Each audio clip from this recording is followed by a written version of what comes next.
Hey everyone, it's Brian from Your Paranormal. Hey, it's Storytime Sunday.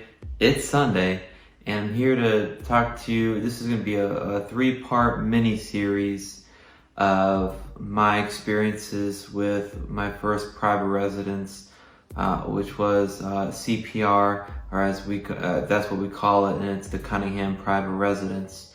So I've known Brian, the homeowner, for a very long time, and for his birthday, he's really into, his house being haunted and all this cool things, paranormal that happens to him, because he thinks it's very interesting. And for his birthday, I created this giant PDF of all of his experiences. So this is kind of up to date towards the beginning of this year. There were 8 investigations, and now there's been 10 with the Your Paranormal group.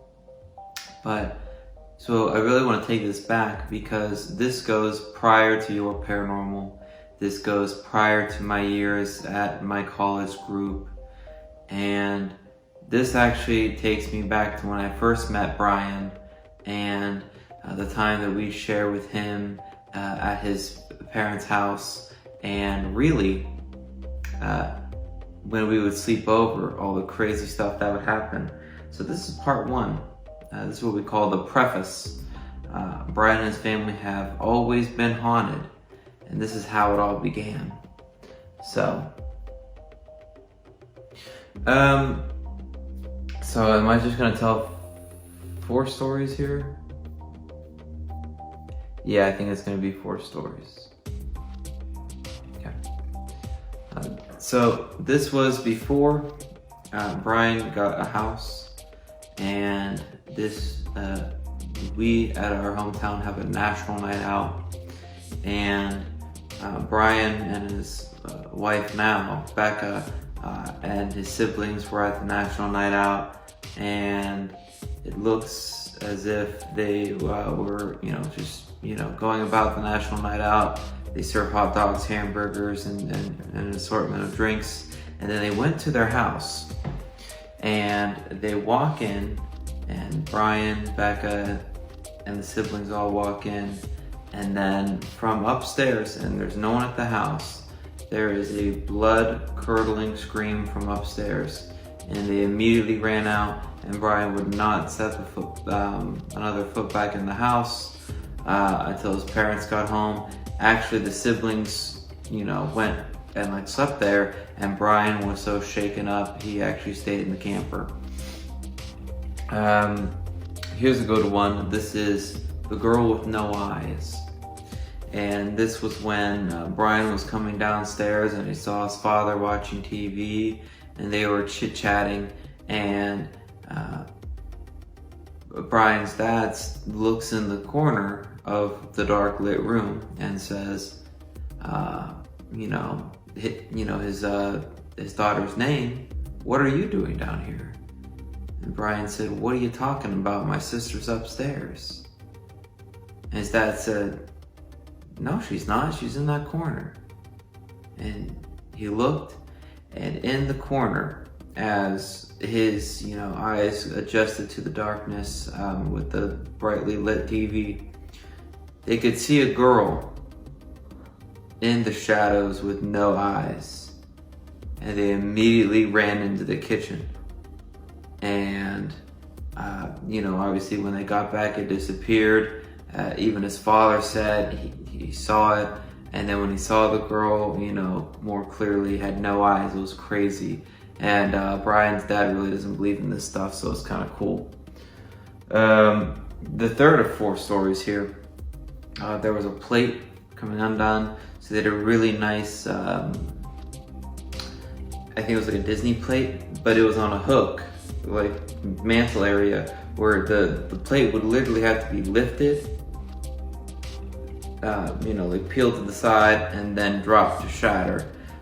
Unless, of course, the mounting was, twisted or it came off the screws or something.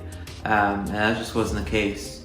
The family were all upstairs getting ready for bed, and they heard this break. And when they went downstairs, it was just shattered on the ground and everyone was upstairs. So it just didn't make any sense how gravity would work like that, where like the dish would be lifted up, moved over, and shattered. It was crazy. And to end part 1 off, this is when I was introduced. Now Brian had a ton of friends over for a card game night. Obviously we were just playing some Uno, and it was insane. We were hearing stuff in the basement, we were hearing stuff in the vents that were strange. The dogs were randomly barking in the middle of the night, but we were all playing, Uno. We were all playing Uno, and all these weird things were happening. And someone said, "Oh geez, Brian, what do you got, a demon in here?" And as soon as he said that, of course this could all just be coincidence, but it's a very, very funny / interesting coincidence.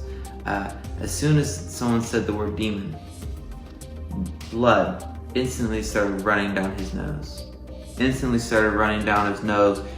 freaking out, and my buddy John, this is such a great picture. My buddy John just sits in the corner and goes for a solid 2 or 3 minutes, and that's what we call the demon nosebleed. Since I wrote this report and I need to update it, of course, what was interesting was when I gave him this 51-page report on everything that's happened before his house was haunted, when his house is, when he moves into his house and it's haunted, and then, our investigations. It was his birthday. It was his birthday present. So afterwards, everyone's asleep, and I already went back home, and my buddy Austin and Gino, who are part of Your Paranormal, are sitting there chit-chatting at 2 in the morning, and Austin says, there's no such thing as ghosts, and there's definitely nothing here. There's no demons or nothing. And of course, when he said that, Gino's nose started to just intensely bleed, and I wish it was there. It's just one of those hilarious coincidences, of course, or you might think it's something else, but I don't know. I think Gino has some kind of connection there that's, perhaps not there for the rest of us. This was part 1. So this was everything, and just highlighted 4 stories of before Brian moves into his house. And of course, what you're going to find out is he's going to buy his own house, he's going to get married, and some things are going to go down, especially when he first gets into the house.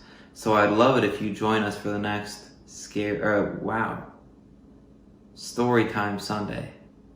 And if you haven't already, please like the page, share the page, and subscribe on YouTube and drop us a like.